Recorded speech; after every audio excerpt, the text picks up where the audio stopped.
Assalamualaikum warahmatullahi wabarakatuh. Waalaikumsalam warahmatullahi wabarakatuh. Kami dari kelompok satu di sini kami akan mendiskusikan tentang menelusuri konsep dan urgensi penegakan hukum yang berkeadilan. Sebelum kami melanjutkan diskusi, izinkan saya memperkenalkan diri. Saya Camir Ramadan. Saya Denim Nicholas Ruben. Saya Rehan Zakari. Saya Petra Johari. Saya Dera Sania. Saya Firda Meanti. Saya Murni. Baik, kami akan memulai diskusi kami.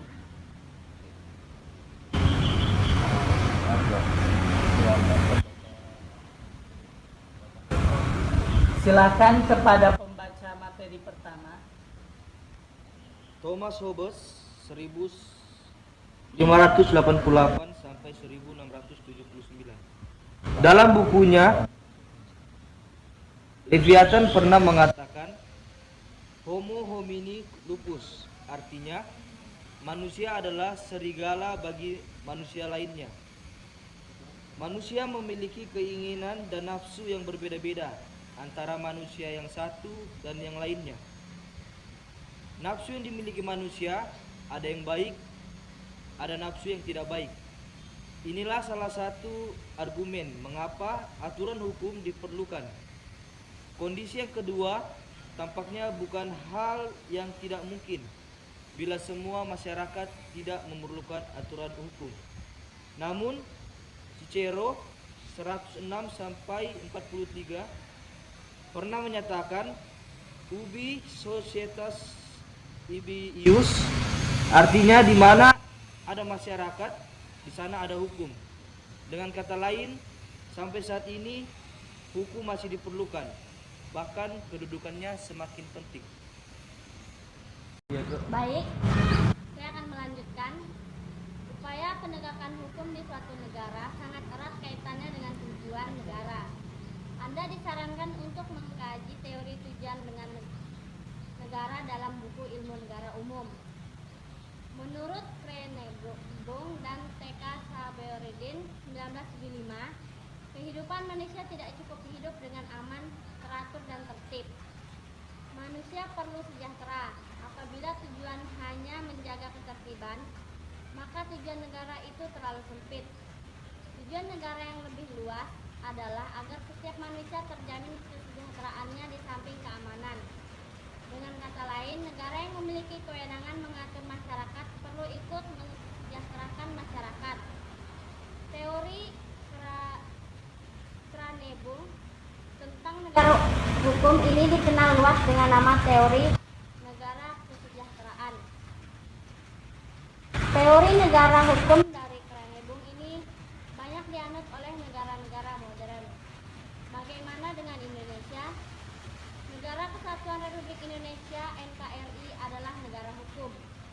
Artinya negara yang bukan didasarkan pada kekuasaan belaka, melainkan negara yang berdasarkan atas hukum.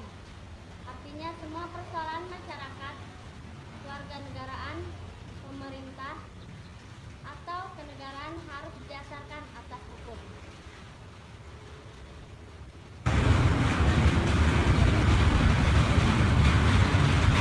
Baik, saya akan melanjutkan dari bunyi alinea keempat pembukaan Undang-Undang Negara Republik Indonesia 1945. Ini dapat diidentifikasi bahwa tujuan negara Republik Indonesia pun memiliki indikator yang sama sebagaimana yang dinyatakan Krenebong, yakni 1. Melindungi segenap bangsa Indonesia dan seluruh tumpah darah Indonesia. 2. Memajukan kesejahteraan umum.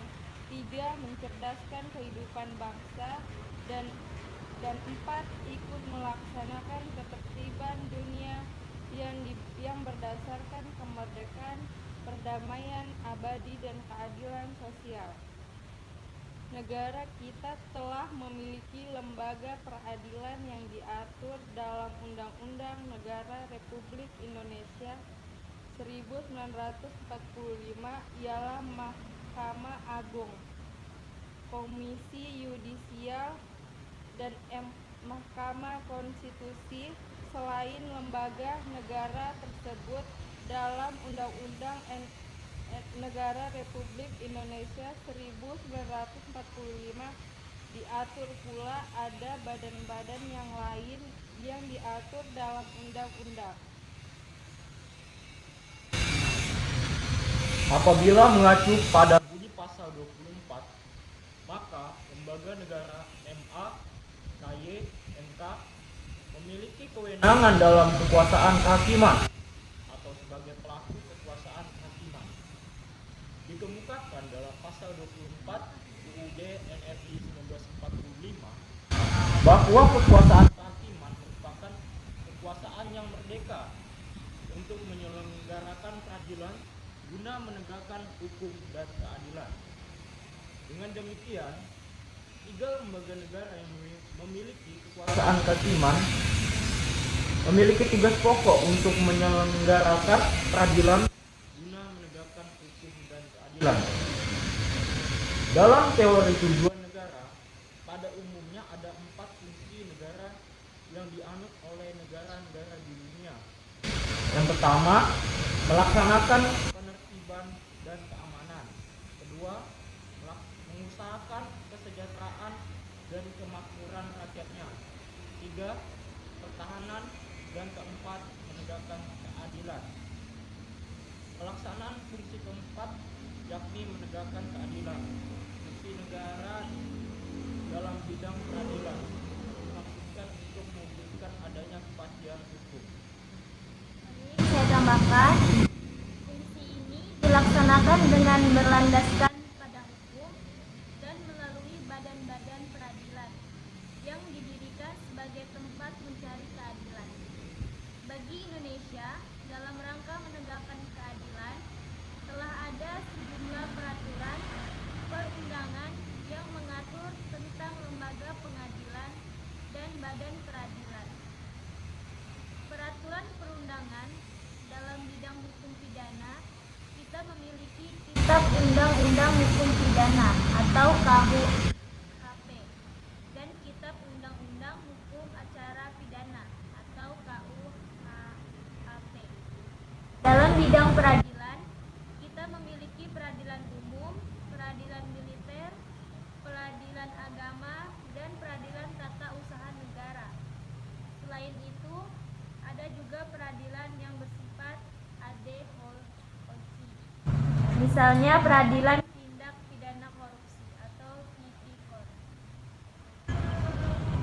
Oke, sebelum dilanjutkan kesimpulan, ada yang ingin menambahkan atau ingin bertanya?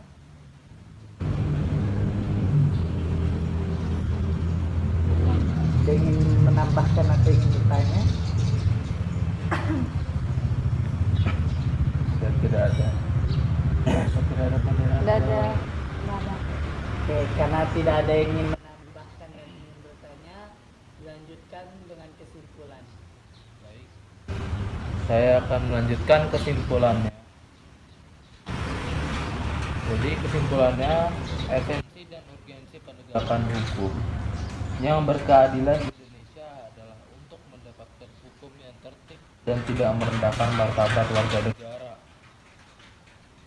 Dengan kata lain, hukum selalu melayani kepentingan, keadilan, ketertiban, dan ketentraman warga negara agar tercipta perdamaian dan kesejahteraan warga negara. Esensi penegakan hukum bertujuan untuk mewujudkan peraturan hukum untuk menciptakan ketertiban dan keadilan hukum dalam masyarakat. Peraturan-peraturan hukum atau pasal-pasal yang diwujudkan secara hukum material sepatutnya dapat diwujudkan dalam proses pelaksanaan hukum di masyarakat. Dengan kata lain, penegakan hukum akan berfungsi untuk meningkatkan ketertiban dan kepastian hukum dalam masyarakat, sehingga masyarakat akan merasa aman dan nyaman karena telah memperoleh perlindungan akan hak dan kewajibannya. Oke,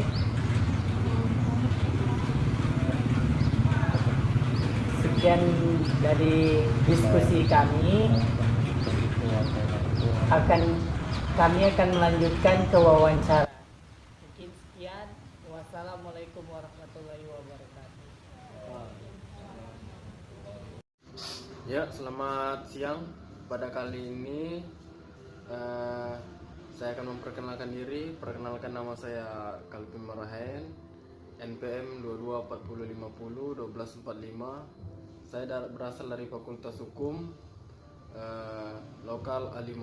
Ya, pada kali ini saya akan mewawancarai teman saya yang bernama. Ya, perkenalkan, nama saya Octavianus, saya dari Fakultas Ekonomi. Ya, kita akan lanjut di sesi pertanyaan. Ya, di sini ada 2 pertanyaan. Yang pertama, mengapa perlu adanya penegakan hukum yang berkeadilan? Kalau menurut saya, kalau kita berpatokan sama undang-undang Pancasila, kan ada tuh silanya keadilan sosial bagi seluruh rakyat Indonesia. Jadi untuk memenuhi sila ini, salah satu caranya dengan penegakan hukum yang berkeadilan di masyarakat. Dan tentunya dengan penegakan hukum yang berkeadilan ini akan menciptakan rasa aman dan tentunya akan menciptakan rasa kepercayaan yang tinggi dari masyarakat terhadap hukum yang ada di negara kita. Jadi kalau saya rasa ini sangat penting sekali penegakan hukum yang berkeadilan. Selain memenuhi sila yang tadi saya sebutkan, ini juga dapat menciptakan rasa aman dan tentunya akan menciptakan masyarakat yang lebih percaya dan lebih menghargai hukum yang ada di negaranya. Dan saya rasa penegakan hukum yang berkeadilan ini memang sangat penting sekali diterapkan dalam kehidupan masyarakat kita, bukan hanya kepada masyarakat tapi juga kepada pemimpin kita. Itu juga sangat penting diterapkan. Ya, itu pertanyaan yang pertama ya. Ya, kita lanjut pertanyaan yang kedua. Apa yang menjadi tantangan bagi penegakan hukum yang berkeadilan di negara kita ini, di Indonesia? Kalau tantangannya, kalau kita lihat realita lah kehidupan kita sehari-hari, kita biasa lihat di media atau apapun itu, yang menjadi tantangan utamanya ini aparat penegak hukumnya. Kita lihat aparat penegak hukum ini masih terlalu mudah disogok dengan jabatan, dengan uang, apapun itu.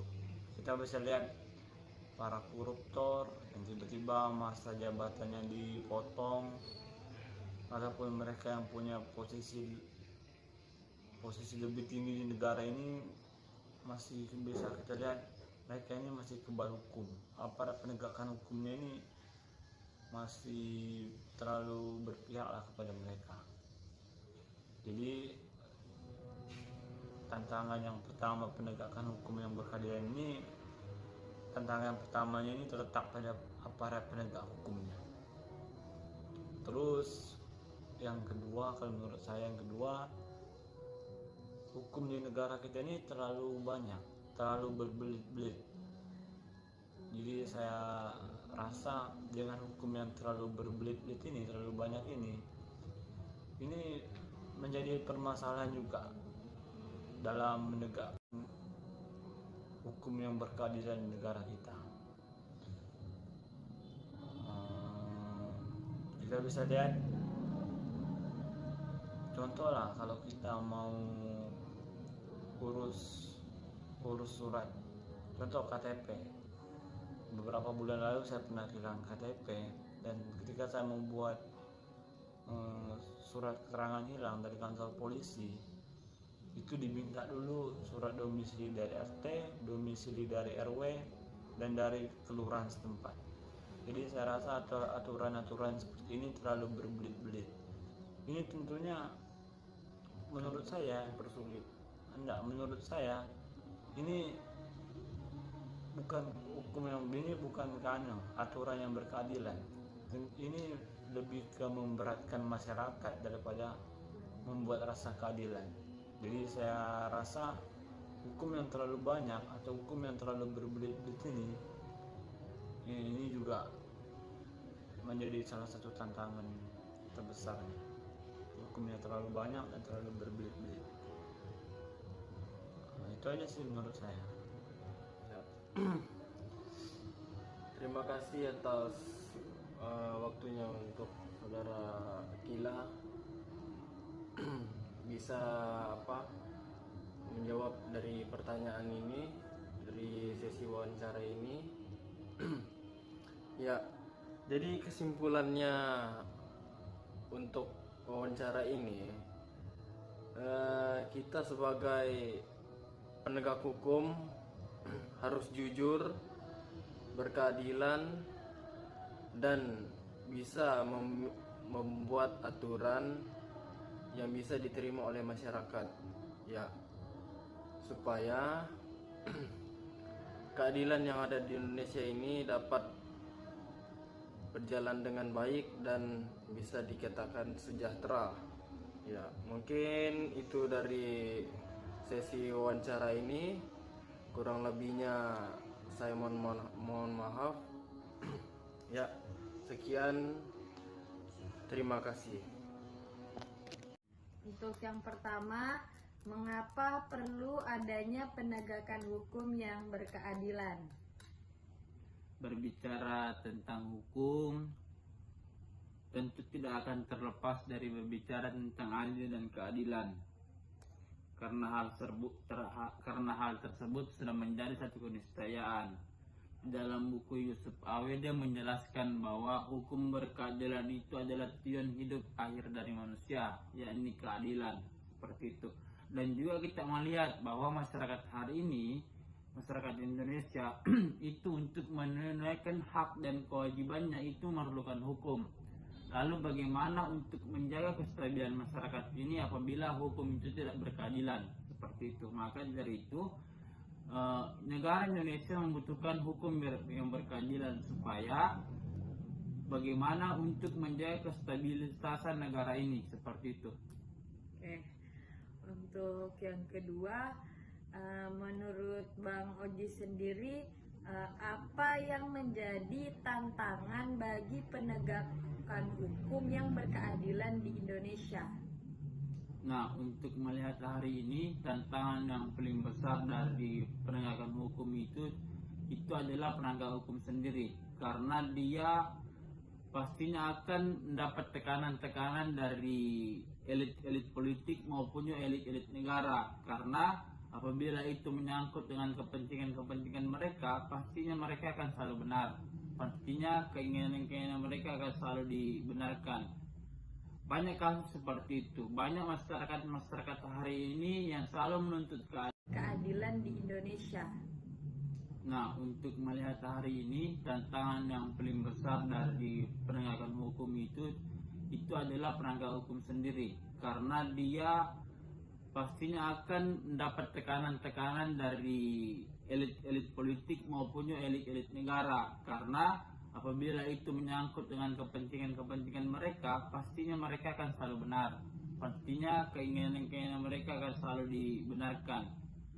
Banyak kasus seperti itu. Banyak masyarakat hari ini yang selalu menuntut keadilan, akan tetapi keadilan tidak didapatkan karena melihat bahwa penegak hukum ini juga tidak menegakkan hukum seadil-adilnya, seperti itu. Hari ini yang menjadi tantangan yang paling berat itu bagaimana sama-sama hukum itu tetap menjadi satu kepercayaan dari masyarakat, karena penunjang kehidupan masyarakat untuk berkehidupan sosial, berkehidupan keadilan itu dari hukum juga, seperti itu.